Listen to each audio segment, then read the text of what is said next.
Hello bookworms, I'm Hannah, and today I'm doing a feature video on one of my favorite authors, Jason Reynolds. I've also selected 5 books written by African American authors to read in February in celebration of Black History Month. Towards the end of this video, I'm just going to introduce those 5 books, and I'll do a separate video later this month sharing my thoughts with you on each of those books once I've finished reading them. Let's get started. Last year, I was fortunate enough to meet Jason Reynolds at an annual book festival where he spoke at 2 lectures I attended.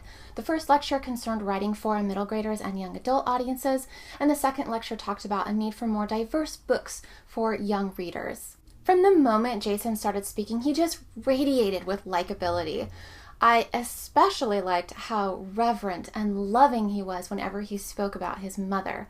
And I really appreciated his author platform, which brings to light how prevalent hypermasculinity is in society today and how dangerous that can be.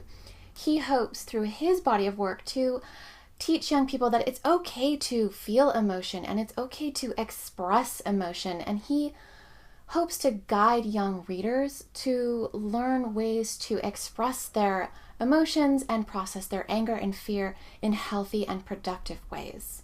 What I really like about his books is that he creates authentic characters that each have their own unique voice. Now, I've read everything that he's published with the exception of an early collection of poetry that he co-wrote with Jason Griffin. Having read all of his other books, I can tell you that he infuses every one of his books with a lot of important messages, but it never feels overbearing or preachy. Jason's books touch on bravery, honesty, the importance of family.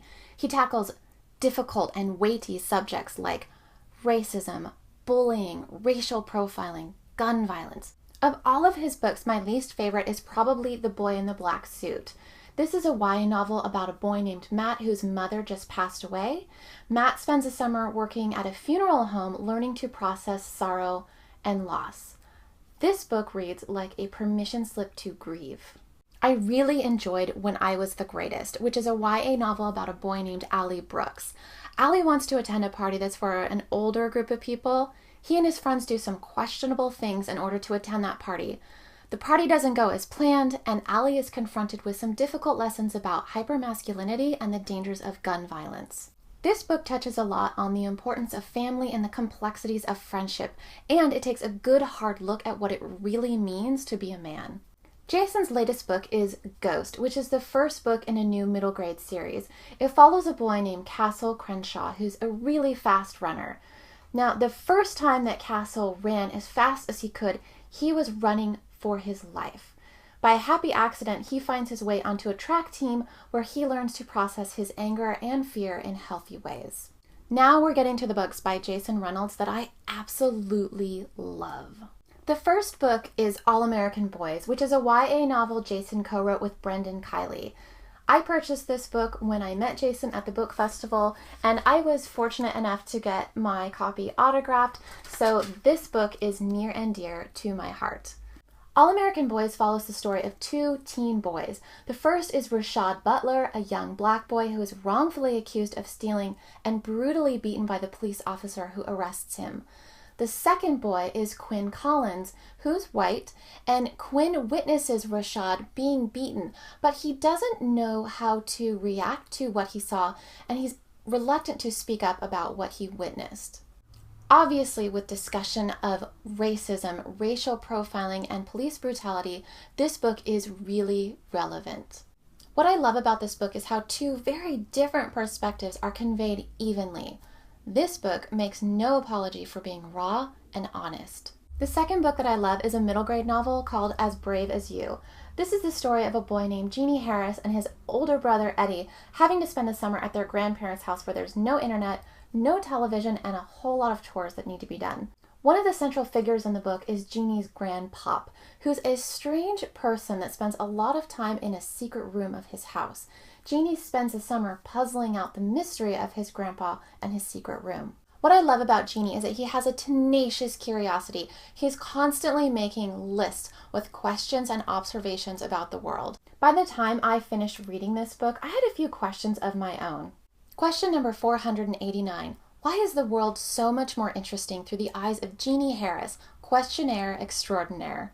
Question number 490. How does Jason Reynolds manage to squeeze so many important messages into just one book? Question number 491. Why is poopity such a funny word? Poopity.